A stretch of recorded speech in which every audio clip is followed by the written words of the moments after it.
The feeling when I'm like riding a wave, I want to feel that. It's you, it's only you, you know.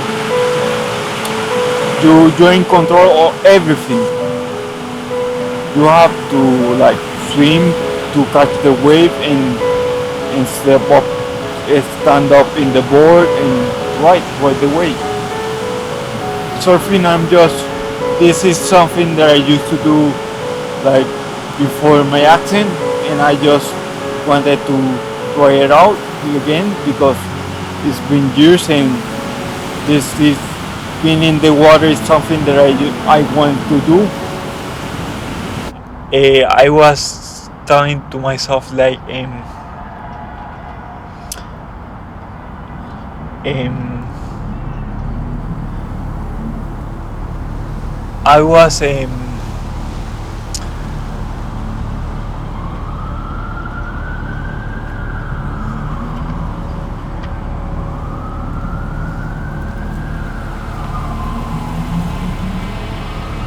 so yeah, I just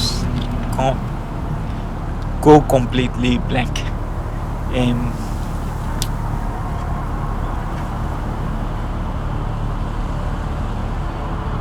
can you repeat one more time the question? Nobody really understands the complexity and the consequences of a brain injury till they've been touched by it.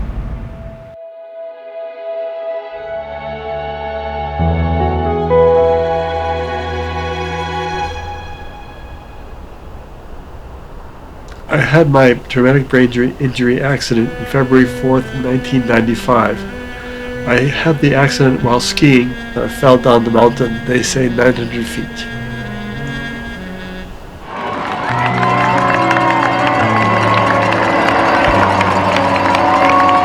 I used to be a runner. I used to run every day, 5.5 miles a day. Now I cannot run at all. My left side is impaired enough. I'm unable to put one foot in front of the other and make a run.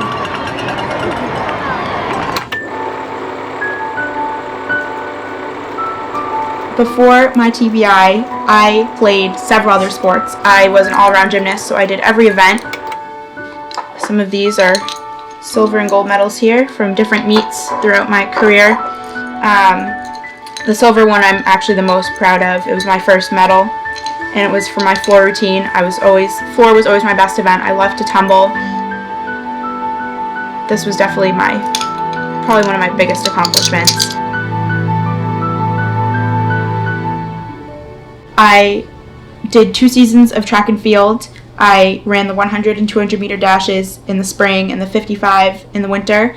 I threw the shot put. I did the triple jump, and I was in the 4x100 relay for my high school track team, as well as I was a soccer player. I played sweeper.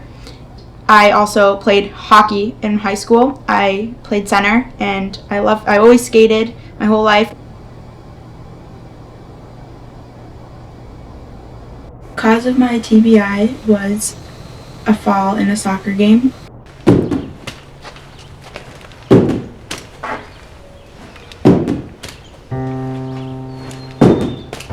After my injury, I was extremely determined to walk again, to read books again, to get back to school and see all my friends and hang out with them. And that's what really helped me through my recovery. My injury occurred from a snowboarding accident.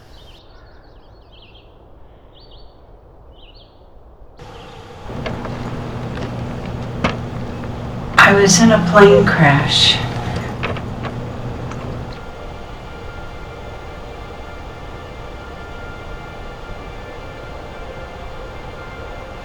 I had no idea what had happened to me until I was told. It was pretty difficult to comprehend that I had been through all of that. I was told that my life would never be the same as it was before the accident. I'm a traumatic brain injury survivor.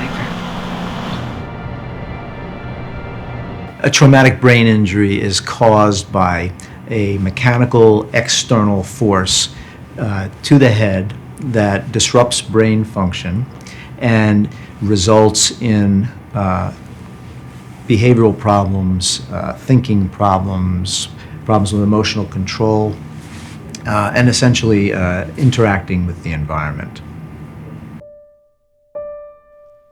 It takes a lifetime to build a good deed,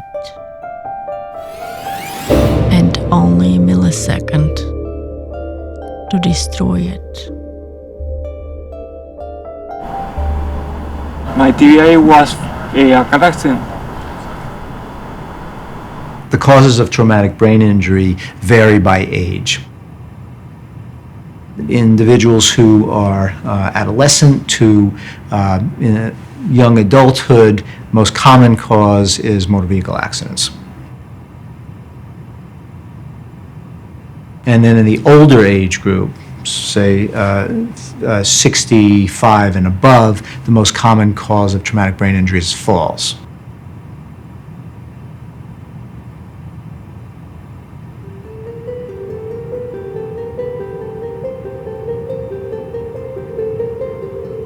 And then one starts over again, because every situation has a solution and one has to search for it.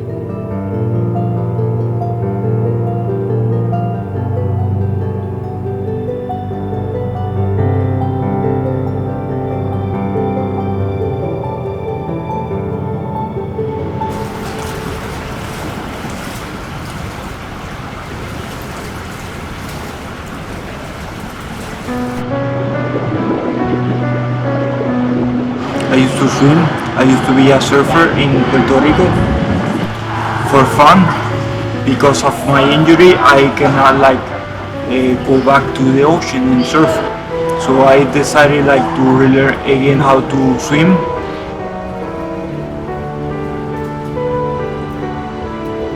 That was the key, the thing that most helped me to recover, because I can do many movements in the water.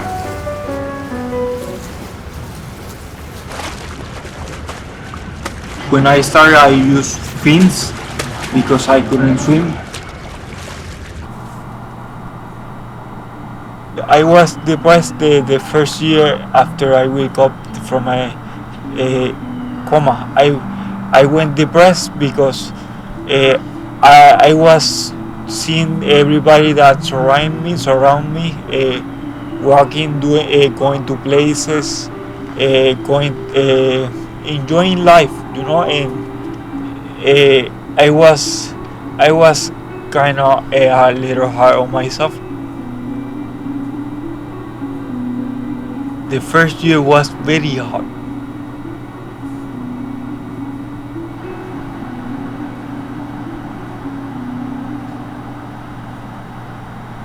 I just started to get motivated myself, doing a lot of exercises, physical exercises, mental exercises that will help me to recover from my injury.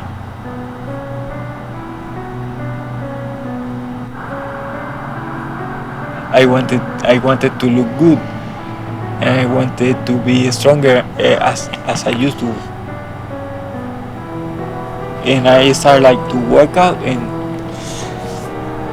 I started to see the results. It took some time, but I just keep going forward.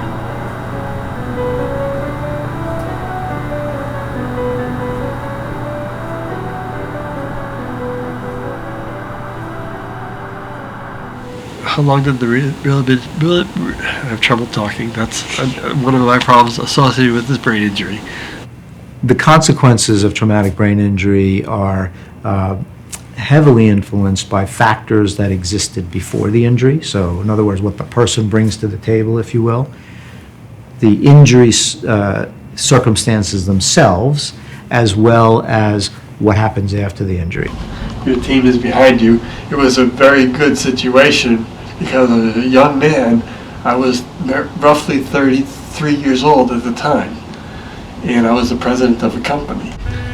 But that was when before my accident. My accident had a tremendous impact on my career and my ability to hold such a big job like that.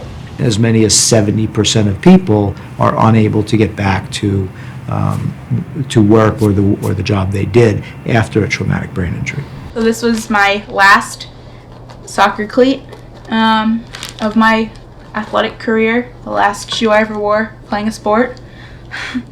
And so these are the collection of some of the sports things that I have from my career that is now over, but I still like to talk about it because it's an important part of my life. My TBI is considered mild on the scale. Traumatic brain injury has often been referred to as an invisible injury, and particularly for individuals who have mild traumatic brain injury. And that term is a misnomer because the effects or the consequences of mild traumatic brain injury can be actually very severe. It is visible that I have larger pupils now because of the injury. One might not be able to tell that I have trouble following things with my eyes, and so it's more difficult to track things. Also with my light sensitivity, someone might not really know that I'm in pain every time I go outside and I'm in the sunlight. So they're very dark, specifically, so they're prescription. I wear them every time I go outside because the light's too painful for my head to deal with.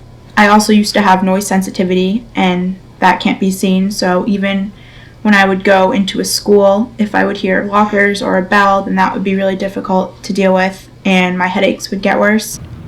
What we used to call folks who were struggling with the challenges caused by, quote, a mild brain injury, you use the phrase, walking wounded. You look good, you sound good, you speak well, you're walking without too much difficulty or without any difficulty. Your hands are moving. You can read. You can write. So what's wrong with you? Many things are wrong with you. And put them all together, you have a very complex situation and very hard to diagnose. I have to stare at each circle of different colors, and they're to be put at different distances so that I work on my depth perception. And so with the first one, I'm supposed to see an X through this, so the strings will separate, and then more and more as I go out, I'll become less cross-eyed, and then going back in, I become more cross-eyed, and I have to hold the gaze on each dot for a certain amount of time so that I am trained to be able to see in that depth. What I do is I have to follow the tinfoil on top of the stick in different directions. And those directions are vertically, the depth direction, and horizontally. And all I have to do is follow the dot with the dot of the tinfoil with my eyes and without moving my head. And I do all of these every day to help with, again, my concentration, my eye tracking, and help reduce my pupil size and my headaches. Should be done about 3 times a day. People who sustain concussions are not to be taken lightly. There's no head injury that should be ignored. And there's a tremendous amount of knowledge regarding concussions. And I think to say that I had a bump on the head, you need to be checked out. And if you feel you're not being checked out well enough, then seek another opinion. Call the brain injury support groups and chapters in your state and find out where you should call if you do not know.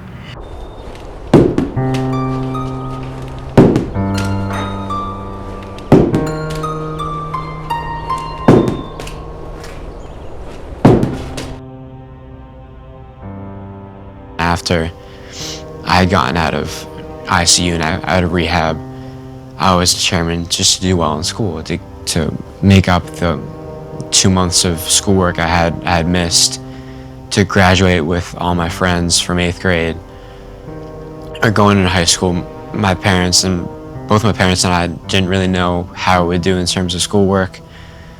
So I gave it my best effort, and then now I'm determined to do as well as I possibly can do in college and hopefully go on to med school and just be the best person that I can be, basically. I was in a coma for 6 days. Coma is complete loss of conscious awareness, as well as loss of wakefulness. So when somebody's in coma, they are neither awake nor aware of themselves or the environment. So the eyes are continuously closed. Under no circumstances do the eyes open. I suffered a severe traumatic brain injury. My accident was severe. I believe it was severe. The severity of traumatic brain injury has been characterized as mild, moderate, and severe. The movement now is toward development of other systems for characterizing or stratifying individuals who have had a traumatic brain injury along different platforms. So, a separate platform for cognition, a platform for physical function, a platform for psychological health. And so we could begin to then develop a profile for each individual that includes each of those platforms. We get a much more specific picture of who that individual is, and we can target treatments better.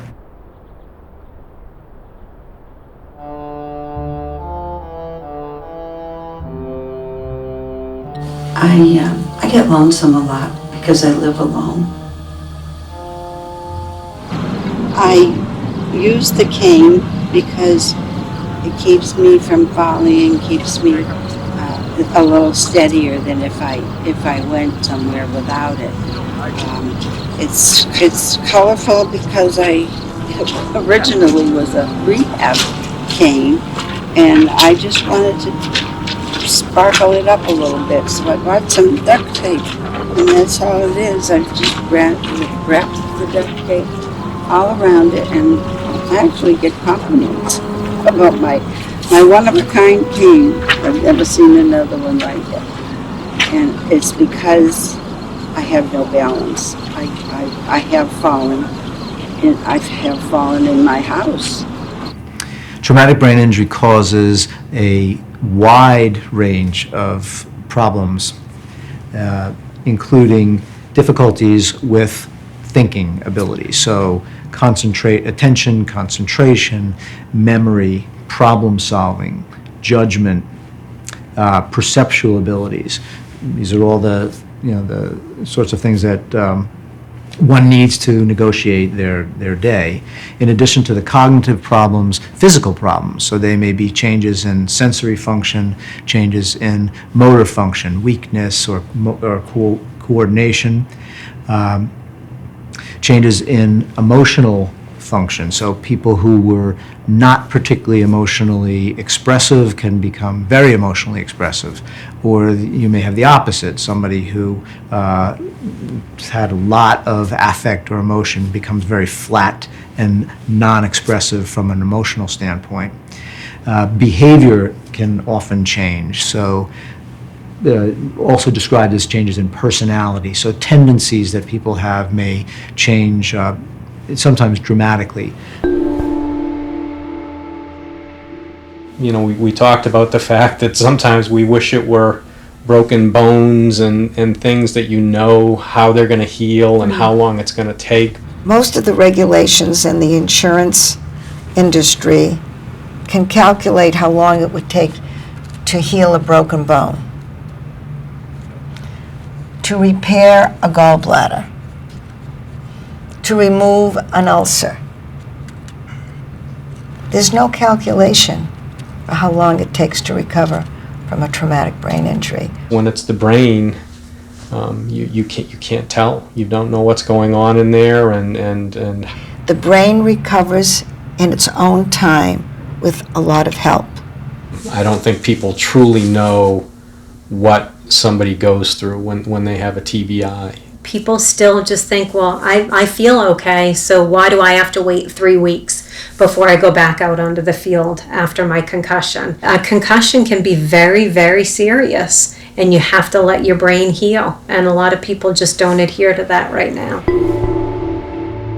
recently learned that the recovery process goes on longer than I think we once thought. So people typically used to think about the first year or 1 year as the period in which the brain has to recover, and that wherever you were at the end of a year is probably where you're going to be for the rest of your life. And I think that we know now that that's not true. That does not hold. That people continue to improve after that.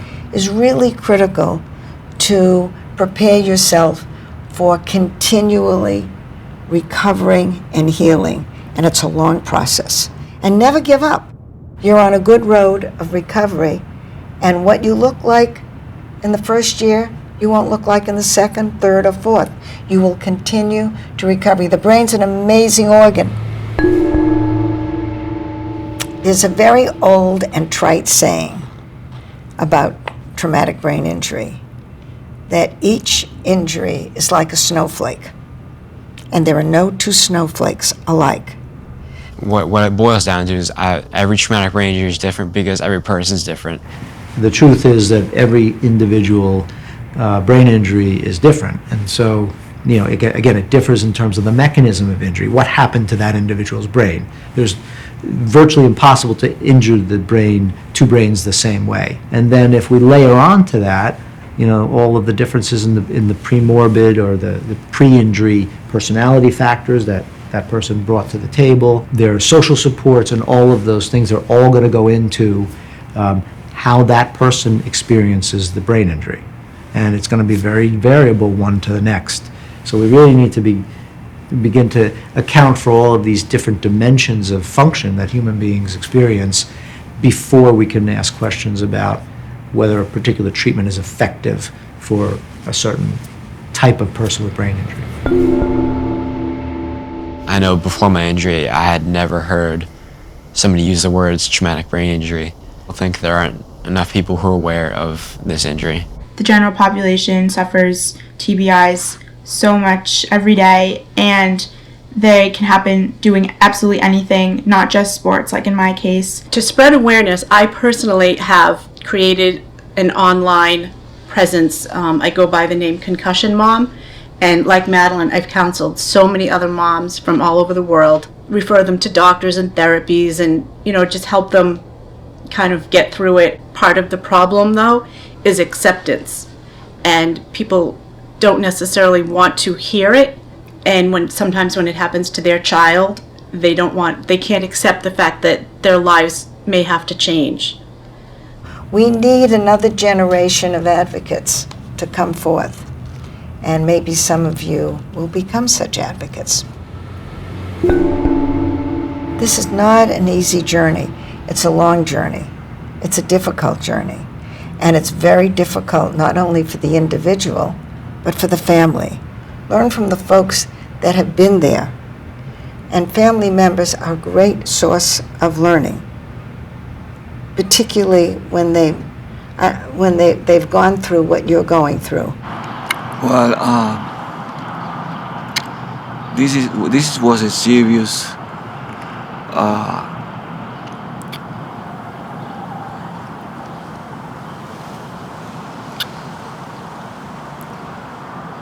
condition that make everybody change in the family. And we try to help him as much as we can since the beginning. They trying to stabilize him, and they induce him to coma, and then after that he cannot recover from the coma. I was in coma for 2.5 months. We have a hope that he's gonna become well. When we asked the doctor how his the recuperation is gonna be, they don't know. They say well, we don't wanna say something that we don't know. So he might walk, he might not. He was in a wheelchair, and he cannot get out from the wheelchair. We had to put him in a bed, taken out of bed, taken to the bathroom.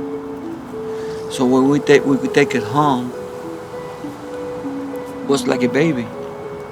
We have to do everything for him. I don't know how many months it took to he start walk, make steps, little steps. Siempre estaba con mucha fe porque sabía que él se iba a poder levantar otra vez. She had a lot of faith that I was going to recover or get up again and do all my stuff again. Madeline's TBI following the accident really changed our lives immediately. You know, she couldn't be left alone.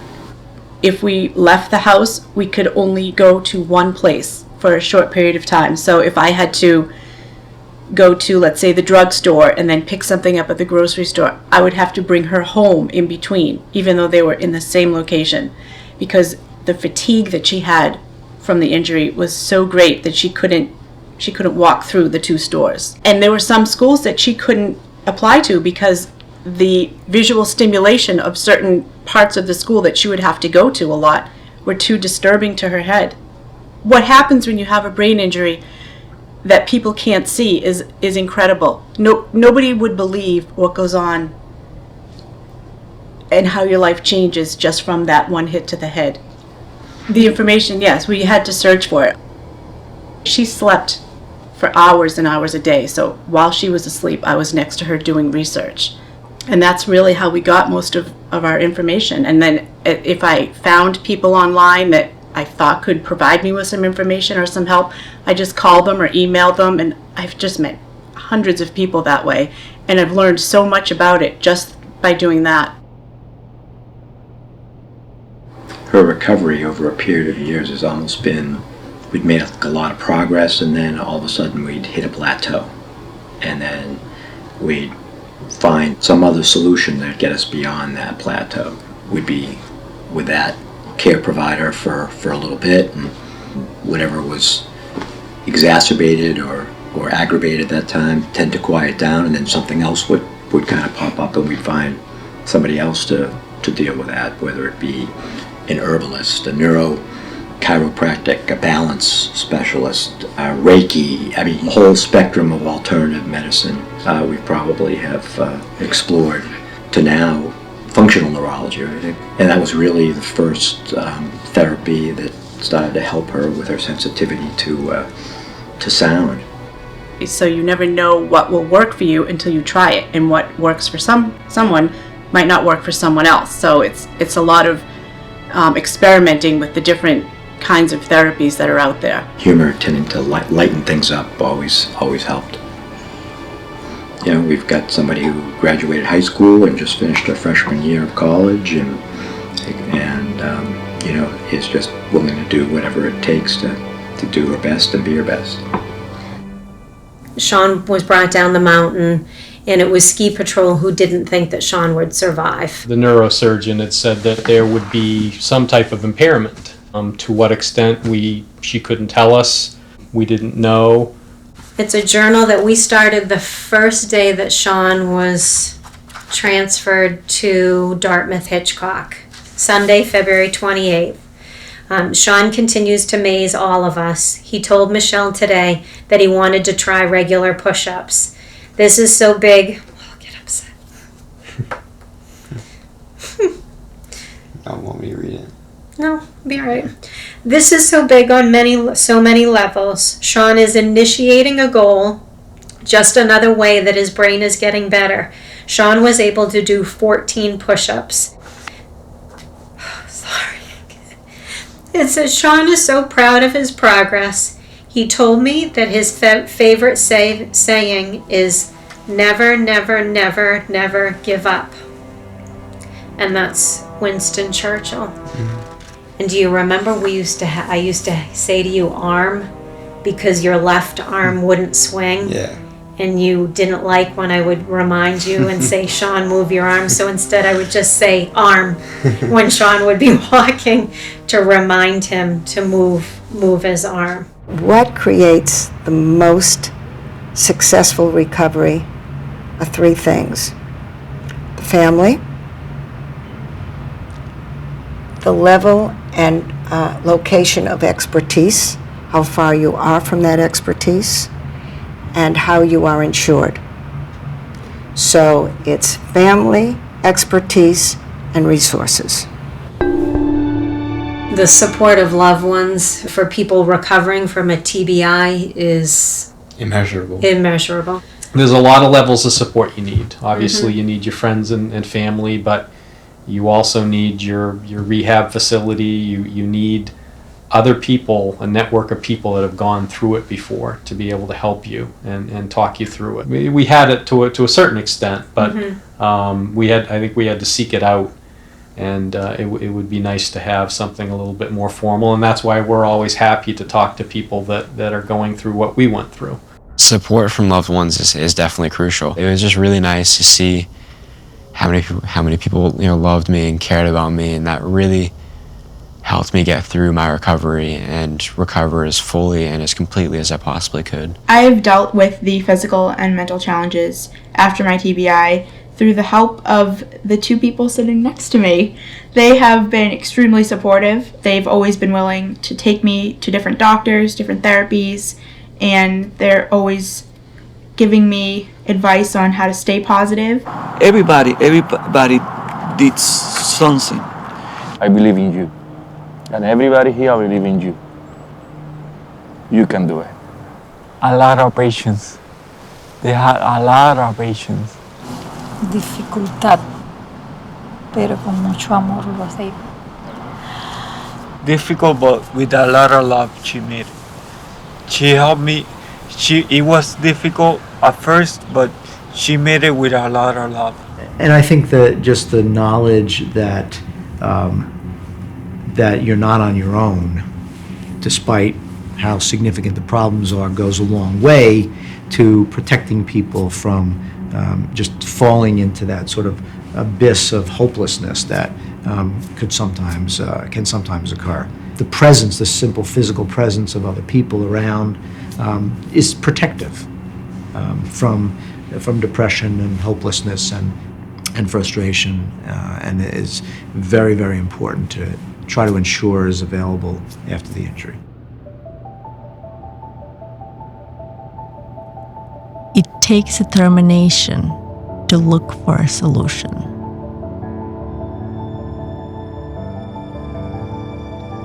Persistence for the solution to be found.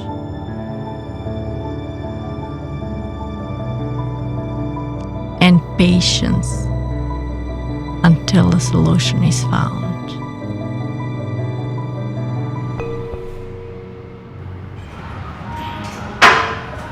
Right before I started powerlifting, I started to go to the gym, but I couldn't bench press 5 pounds. Seriously, I couldn't squat 5 pounds.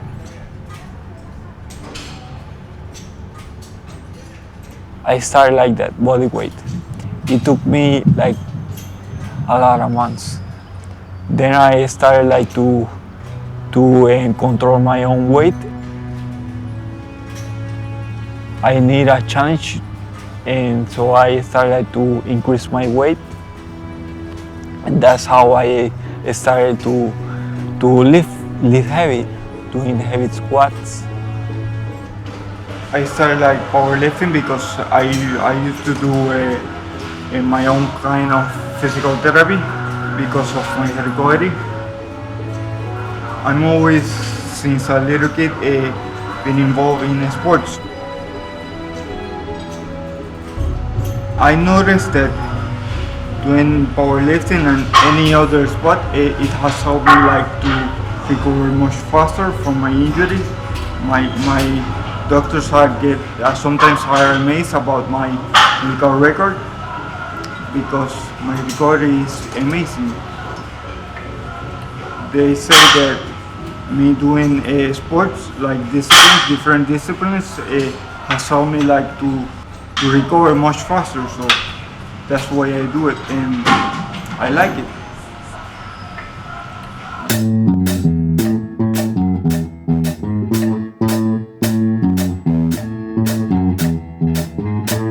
I've been playing the bass guitar for about 47 years. I started when I was age 11.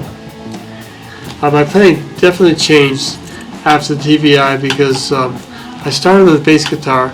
I learned 6-string guitar as well, but then after the brain injury, it was very hard for me to use my left hand. My left side coordination is pretty far off, and I'm able to play the bass okay, not like I did before, but I could not play 6-string guitar because the strings are too close together. It requires too much coordination in my left hand to put them on the right strings and so on. Because I love to play, I love to hear good music, and I love to make good music. You know, it's not like it was, but it's good enough. And with these guys, we've been playing together for a long time, and we tend to build on each other, and therefore I enjoy it as much as I ever have because I'm doing something that I love.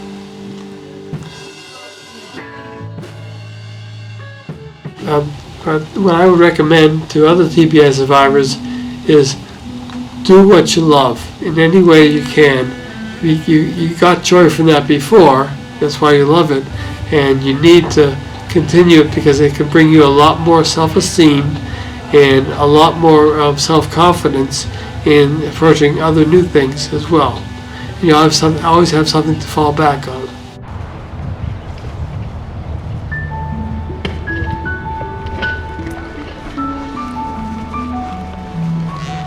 My dog Trixie was one of my biggest supporters throughout my recovery process. One of the first doctors I ever went to was an amazing woman, and the first thing she asked me was, "Do you have a pet at home?" And I said, "Yes, I have a pug, Trixie." And she was so excited and so happy because she always recommends that her patients, if they don't have a dog or a cat or some sort of animal at home, to get a pet. If they're not comfortable with a dog or a cat, get a fish, so that there's something there that can keep them company to help in the recovery process.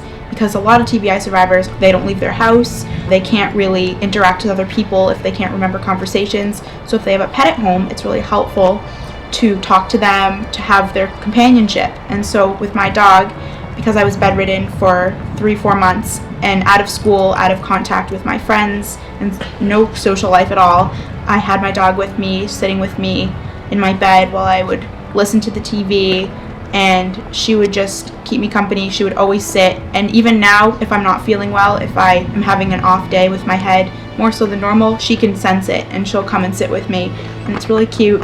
She's been a really great companion when either some of my friends have decided not to be my friend anymore. She's just always been there, and she's supported me.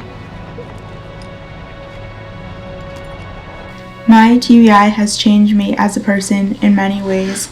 I have learned to become more patient as a person because I know that the recovery process is slow and doesn't happen overnight, and so patience has been something that I have learned. Also, I have learned acceptance because this is something that I've had to learn to accept to be able to enjoy the rest of my life, and I know that's very difficult for some people, but acceptance has been extremely important, as well as a positive attitude. I'm very fortunate that I can still be active. I've traveled in the past couple of years, several different places, and I enjoy that. I travel with a group of people. I belong to a society that it's a lighthouse preservation society, and their trips are wonderful. I would advise distracting yourself during the day, doing something that you enjoy doing, something that you're capable of doing now. It's like a second chance for me, like to do all over again, but this time I'm really taken taking it really seriously, and really making my best of effort to do the best.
you.